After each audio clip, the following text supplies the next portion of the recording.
As a child, like many young children, I was afraid of the dark.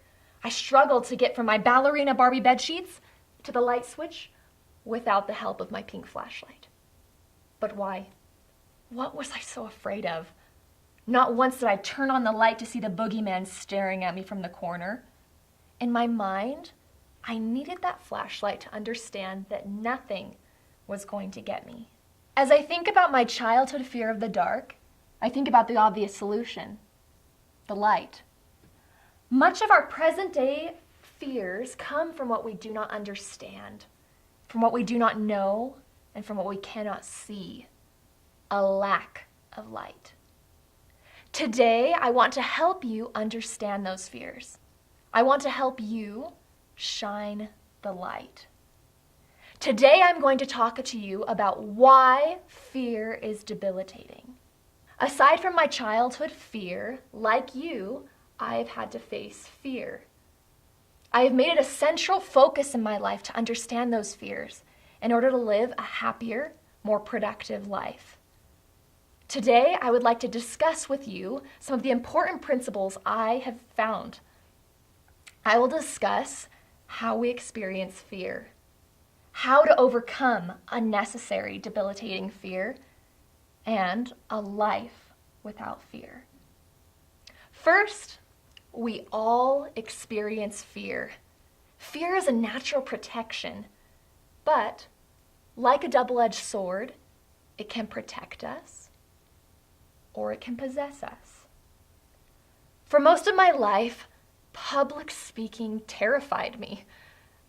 In the 6th grade, when I had to present to my class on the exotic flora of South America, it was as if I had sampled a Syngonium podophyllum myself.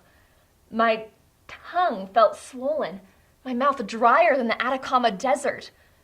My heart raced and my fingers felt awkwardly icicle-like. Despite whether our fears are rational or not, fear can devour us. Almost all of our fears are linked to an emotional memory. The brain exaggerates that memory to the point that it consumes us. We begin to not think with logic, and the fear completely debilitates us. But what can you do about fear? In my next point, I will discuss how you can overcome fear. Have you ever thought about that you tend to feel the way that you think? So if you can change your way of thinking, you can change the way that you feel. Most of our fears come from not assessing threats realistically.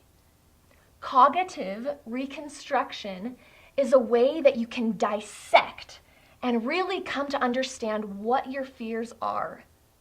In other words, you can really come to understand that the boogeyman is not living under your bed, but rather in your brain. As stated by Robert Frost, the best way out is through.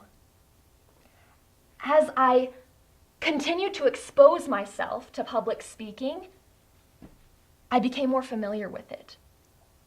I came to learn that despite my initial physiological response, public speaking is not dangerous.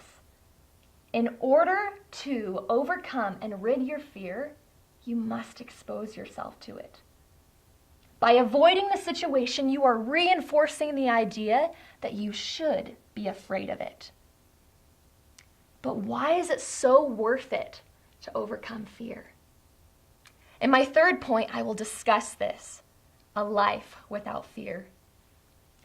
Imagine a life completely immune to unnecessary fear, completely untouched by phobia, angst, or any type of fright.